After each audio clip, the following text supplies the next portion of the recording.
Hello, welcome to our weekly podcast on cryptos. Now it's 23 hours 4 minutes this Sunday, May 31st in Brazil time. So we will talk about inflation 2.0, which is our topic for today, but we'll make the analysis of Bitcoin, Ethereum, and Zcash and Ycash. We will start what we prepare for you today. That's our starting point. We'll talk about the macro panel, see the situation compared to previous week, the money flow, which is a dashboard where we plot ratios of traded ETFs that serves as a gauge of where the money is going. Then we'll go to our BTC analysis, then we go to our editorial, and then we move on to the other crypto, as I mentioned, Ethereum, Zcash, and Ycash. So we start now with our macro panel. In regard to previous week, there was not a change. We are considering making a slight changes in volatility track, putting daily here in SP500 to yellow. So for those who are new to our podcast, in the left column, we depict the main indexes or yields, whatever, instruments that serve to us as indexes to tell how the macroeconomy is going overall. So we have DXY, which is the dollar abroad, USNY. So those two mean the strength and cost of dollar respectively. The spread between United States and Japan that funds the liquidity. MOVE, which is the volatility of the bonds, and repo, WRepo is the repurchase facility of Federal Reserve. It shows how liquid the banks are. On the right column, we apply our proprietary indicators in the SP500 index in both daily and weekly time periods. So we have market risk indicator, which is a blend between oil prices, high yield bonds, DXY, and USNY. So these for us are the four quadrants of the potential, like you cannot move unless you touch one of them, basically. So they measure very well where we're going in our humble opinion. Volatility track, it measures how much the price are shaking, sorry to say that like that, in the daily and weekly perspective. Key trend is basically Ishimoku clouds in both daily and weekly. And free volume RSI is an adaptation of the RSI, our version, where it's not bounded between 0 and 100, it's unbounded, and we include volume as well. So we have an idea of the strength of the move, not just the price. And what we have here is the same as previous week, where in the daily, the market risk indicator is flashing red because it's below the average, but it's about to turn yellow. And volatility, as I mentioned, because daily volatility is receding much, it would be a better reading a yellow, but we want to wait one more week to reevaluate it. But it's lowering and about to become yellow, and if continue lowering, the red, which anticipate a strong move. I remind you that volatility does not imply direction. It implies zigzag. It implies the lack of direction. That's the definition of volatility. So that being said, the overall scenario is neutral to positive. We have some weight in the cost of the money and the value of the dollar. That's putting pressure in other countries.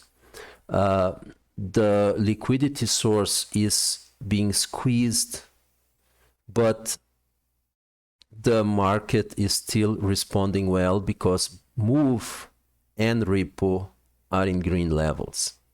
So that's the reading. We are still fine, but with some pressure, but things are still going. And until they keep going, you keep on moving along. Now we go to our money flow panel. First line is basically liquidity, which is still functioning under pressure. It reinforces the reading that we made in our macro panel, which is good. We like to have different sources and reaching the same conclusion. It solidifies it.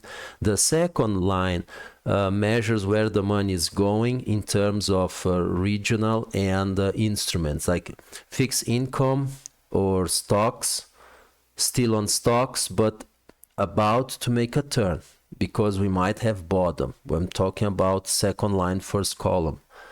EWZ is Brazil against SPY, so United States, by means of capital gains, percentage wise, and regard to emerging markets, and it's losing ground for them, for both. Third line is commodities or fixed income, and then which commodities are winning, oil, gold, or whatever else. And what we see here is interesting because if you look, the first column and the second and the third line, they are very similar. What does that mean? That the majority of the gains of the commodity funds was because of oil prices, and now they're receding. And if you compare the second and the third column in the third line, you'll see that one is almost like the inverse of the other. By that I mean what one wins, the other loses. So it's zero sum or constant sum if you add both. So the gold receded in favor of oil, and apparently gold has bottomed. But if our inflation play that we're going to explain in a few minutes plays out as we expect, we might see both turning up. Let's move now to our Bitcoin analysis, and here I think we should clarify our view. We believe prices are falling. Okay, we are bearish now in the short term. Why? Because this is our volatility indicator. It's very low level. Okay, so this is the first thing we notice, and that usually precedes a sharp move. This is one. Second, the volume is very low. We had in the recent days a strong volume, which we associated with the test to the support that held. That's very positive. And then the volume recedes. So just this is very good. But if we check our proprietary indicator, which is, these things makes a difference. The market cap of stable coins suffer redemptions shortly in these last few days, and that is very negative. As we mentioned in the previous podcast, in our reading, that means smart money leaving. And if the smart money is leaving, what does remain? So we see the prices moving on to 66,000. That's our view. And where's that? Down here. It might make a stop in 70. We hope so, because it stopped here and it stopped here. So this is an intermediary support. What will change our view? First, this thing going back to zero at least, and some real volume appearing afterwards. That might mean that the smart money understand the prices are low enough and it's time to move back on. Until that happens, we don't see a floor in this. Why this is here? Two things. One, Michael Saylor. Why? You live by the sword, you die by the sword. What does that mean? This guy pumped the prices up. Now he's dumping prices down, and he's not profiting. He's just ruining his money. Not so much. His investors, indeed. Yours, likely. So, second, Bitcoin. works as a gauge of liquidity. Why? Because it has absolutely zero fundamentals whatsoever. And because of that, if liquidity starts lowering, so does the prices. And why would the liquidity be lowering? Well, because the spread between United States and Japan in the bond market is reducing. It's becoming smaller. And why is that a problem? Because it becomes less attractive to borrow money in Japan and to send this money to United States. So you don't have inflows as much as you used to. So this is something. And both pushes prices down.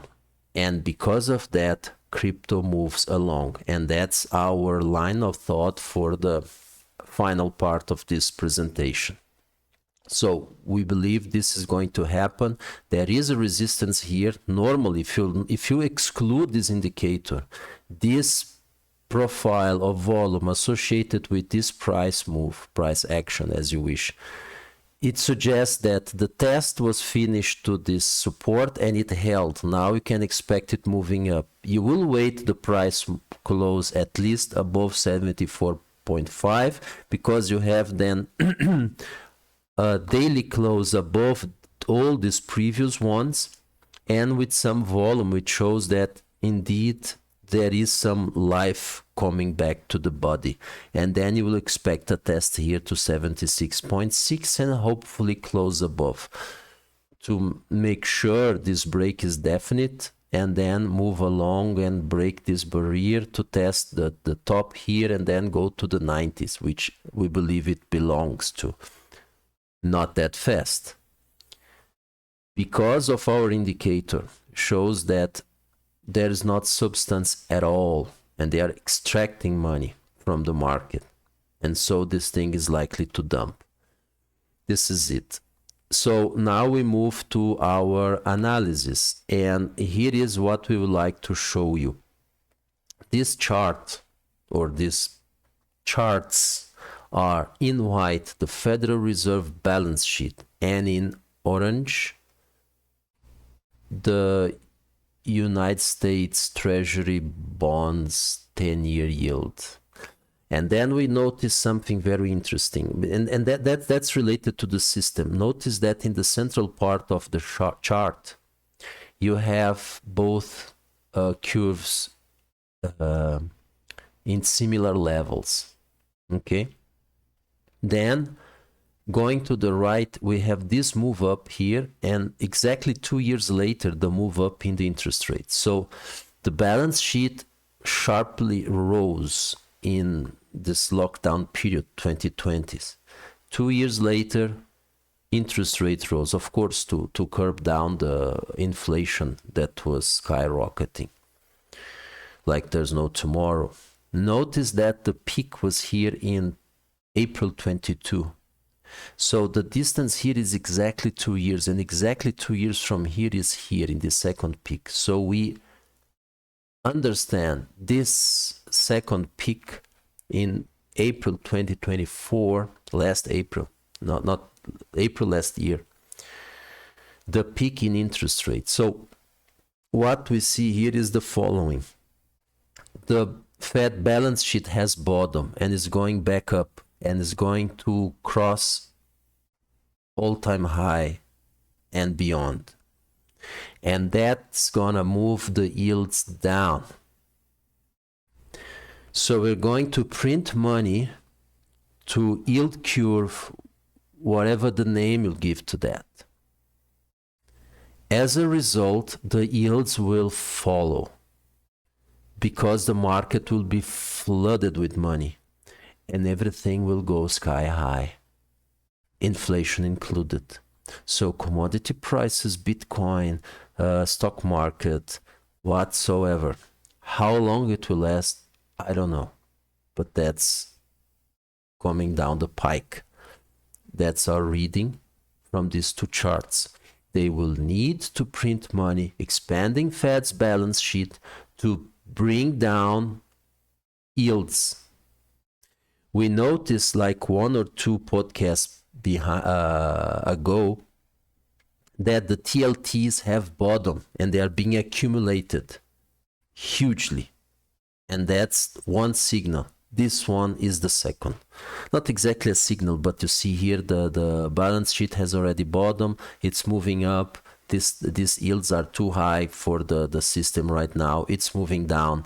A smart money will benefit from this and dump their papers and go to something solid. That will be the next big thing, and that's it. Okay, and this liquidity is needed because we have this year 8 trillion, next year I think 12 trillion debt of rollover in United States, which in the number are even higher because you have a lot of debt that rolls over 3 times in the year at least, because they are 3 months bills. And so that's in one hand. Also you have SpaceX, OpenAI, and Anthropic making their IPOs. This all is going to suck money. You need to provide liquidity because there's not that much availability, given that the oil prices are higher and countries are dumping their reserves to make up for the dollars because they need to serve existing debt with dollars. So there is a lot of demand for the dollar, and this demand is going to increase, and so the money will be very expensive, so the rates will skyrocket, and that will suffocate the economy. And I mean the United States economy. So to avoid that, you need to stuff the banks with liquidity. Please save the banks. So print like crazy, expand the balance sheet, then we see.